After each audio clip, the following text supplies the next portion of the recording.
বাংলাদেশ এবং ভারত যদি এই দুইটা দেশ যুদ্ধ বাঁধে তাহলে পরে কোন দেশ কার পক্ষ নিতে পারে সেই বিষয়টা আজকের ভিডিওতে এক্সপ্লেইন করব। ধরেন বাংলাদেশ এবং ভারতের মধ্যে সামরিক যুদ্ধ কখনো হবে না।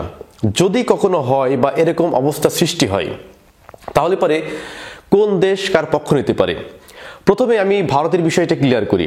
ভারত নিঃসন্দেহে পৃথিবীর মধ্যে একটি শক্তিশালী সামরিক দেশ, সামরিক শক্তিধর দেশ। এখন ভারত যদি বাংলাদেশে যুদ্ধ করতে চায়, আপনারা ইতিমধ্যে দেখেছেন যে ভারতের অনেক নেতা, বিজেপি নেতা যারা আছে তারা কিন্তু বলেছে যে বাংলাদেশে সার্জিক্যাল স্ট্রাইক চালানোর জন্য। তো এখন ভারত যদি বাংলাদেশে সার্জিক্যাল স্ট্রাইক চালাতে আসে তো সেক্ষেত্রে তো বাংলাদেশও বসে থাকবে না। তো এখন বহির্বিশ্বের সাপোর্ট কিন্তু দরকার। এখন ভারত কতটুকু সাপোর্ট পাবে এবং বাংলাদেশ কতটুকু সাপোর্ট পাবে এই বিষয়টা আজকের ভিডিওতে আমি স্পষ্ট করব। তো প্রথমে আসি ভারত প্রসঙ্গে। এখন ধরেন ভারত যদি বাংলাদেশের বিরুদ্ধে যুদ্ধ করতে চায় তাহলে পরে এই যুদ্ধের প্রেক্ষাপটে কিন্তু দুই ধরনের সহযোগিতা পাওয়া যায়। একটা হচ্ছে কূটনৈতিক সহযোগিতা আর একটা হচ্ছে সামরিক সহযোগিতা। সামরিক সহযোগিতা বলতে সেই দেশের অস্ত্রপাতি দিয়ে সরাসরি হেল্প করা, এটা হচ্ছে সামরিক সহযোগিতা। আর কূটনৈতিক সহযোগিতা বলতে এটা জাতিসংঘে উপস্থাপন করা, যুদ্ধ বন্ধ করা, ভারতের পক্ষে কথা বলা, এই ধরনের। এখন যদি ভারত বাংলাদেশের বিরুদ্ধে যুদ্ধ ঘোষণা করে তাহলে পরে ভারতের কিন্তু একটা বন্ধু দেশ আছে, তারা সরাসরি অস্ত্র দিয়ে ভারতকে সহযোগিতা করবে, আর সেই দেশটার নাম হচ্ছে ইসরায়েল। ইসরায়েলের সাথে ভারতের দীর্ঘদিনের একটা বন্ধুত্বপূর্ণ সম্পর্ক আছে, যার ফলে ভারত যদি বাংলাদেশে সার্জিক্যাল স্ট্রাইক চালাতে চায় এখানে পুরোপুরিভাবে কিন্তু আপনার সমর্থন দেবে ইসরায়েল। এবং ভারতের যদি কোনো অস্ত্রের প্রয়োজন হয় কিংবা কোনো তথ্য বা কোনো সহযোগিতার প্রয়োজন হয়, হয়তো এটা ইসরায়েল প্রত্যক্ষভাবে না করলেও পরোক্ষভাবে কিন্তু ভারতকে সহযোগিতা করবে। এরপরে ভারত কিছুটা সহযোগিতা পেতে পারে আর রাশিয়ার কাছ থেকে, কারণ রাশিয়ার সাথে ভারতের একটা গুড রিলেশন আছে দীর্ঘদিনের। হয়তো সরাসরি সামরিক সাপোর্ট ভারত পাবে না, তবে এই ক্ষেত্রে কূটনৈতিক সাপোর্ট পেতে পারে। হয়তো রাশিয়া ভারতের পক্ষে দু একটা কথা বললেও বলতে পারে। আবার অন্যদিকে রাশিয়াও কিন্তু বাংলাদেশের একটি খুবই ঘনিষ্ঠ সম্পর্ক, মানে ঘনিষ্ঠ বন্ধুত্ব আছে বাংলাদেশের সাথে। তো সেই ক্ষেত্রে এইখানে রাশিয়া হয়তো মিডল পয়েন্ট অবস্থান করতে পারে। এখন এরপরে আর যদি দেশগুলো আমরা দেখার চেষ্টা করি, যে মালদ্বীপ, ভুটান, নেপাল, জাপান, এই ক্ষেত্রে এই সমস্ত দেশ থেকে ভারত কিন্তু সরাসরি সহযোগিতা পাবে না। পার্শ্ববর্তী দেশ থেকে আমি ছোট্ট একটা উদাহরণ দেব, খুব ভালো করে বুঝবেন। ধরেন আমি এই ভিডিওটা এখন শুট করছি কোথা থেকে? ঢাকা থেকে।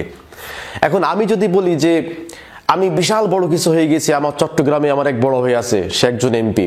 এরপরে আমার বরিশালে একজন বড় ভাই আছে, সে একজন এমপি।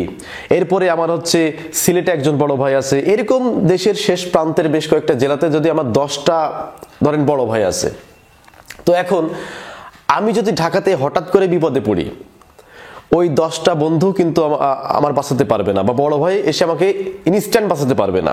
কিন্তু আমি যে ঢাকাতে থাকি, এই ঢাকাতে যদি 2টা এমপি আমার কাছের হয়, ওই যে আদার্স যে প্রান্ত আছে, মানে অন্যান্য জেলাতে আমার যে এমপি বড় ভাই আছে, তাদের থেকে যদি আমার ঢাকাতে 2জন এমপি কিন্তু যথেষ্ট। তো এবার আসি বাংলাদেশের পক্ষে কারা কারা দাঁড়াবে। আমি প্রথমে বললাম যে ভারতের পক্ষে 2টা দেশকে পাওয়া যাবে, একটা হচ্ছে ইসরায়েল আর একটা হচ্ছে রাশিয়া মিডল পয়েন্ট অবস্থান করবে।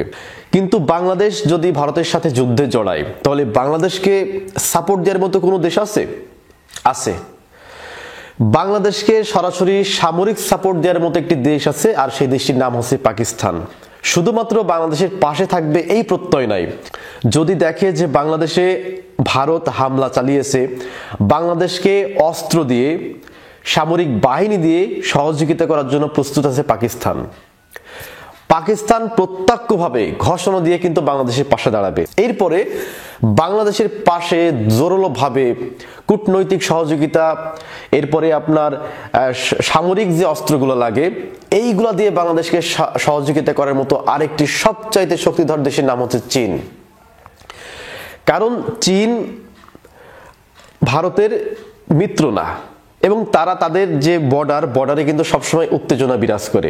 যখন দেখবে যে বাংলাদেশের সাথে ইন্ডিয়ার বেঁধে গেছে, তখন কিন্তু চীন একটা সুযোগ নেবে এবং বাংলাদেশকে যত প্রকার সহযোগিতা লাগে সেই সমস্ত সহযোগিতা দিয়ে বাংলাদেশের পাশে থাকবে কিন্তু চীন।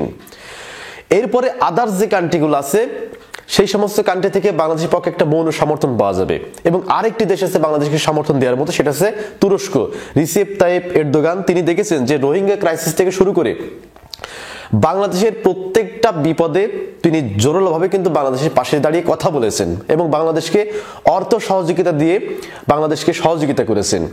তো এইভাবে সামরিক শক্তি দিয়ে, অর্থ দিয়ে, বুদ্ধি দিয়ে, অস্ত্র দিয়ে বাংলাদেশের পাশে দাঁড়ানোর মতো বেশ কয়েকটি দেশ আছে, কিন্তু ভারতের পক্ষে সরাসরি ঘোষণা দিয়ে দাঁড়ানোর মতো একটি দেশও পৃথিবীতে নাই। যদি আপনি ভারতের চারপাশে যতগুলা প্রতিবেশী দেশ আছে যদি আপনি লক্ষ্য করেন, একটা দেশও ভারতের বন্ধু নেই, একটা দেশও নেই। প্রত্যেকটা দেশের সাথে ভারতের বৈরী সম্পর্ক, প্রত্যেকটা দেশের সাথে ভারতের হচ্ছে দা কুমড়ো সম্পর্ক। শুধুমাত্র একটি দেশের সাথে ভারতের ভালো সম্পর্ক ছিল, সেটা হচ্ছে বাংলাদেশ।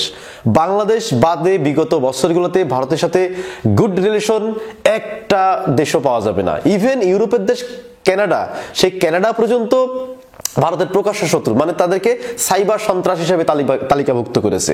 তো প্রিয় দর্শক, ভারত এবং বাংলাদেশের এই মুখোমুখি অবস্থান সম্পর্কে যদি আপনার কোনো মন্তব্য থাকে তাহলে অবশ্যই কমেন্ট করে জানাবেন। ভালো থাকবেন, ধন্যবাদ সবাইকে।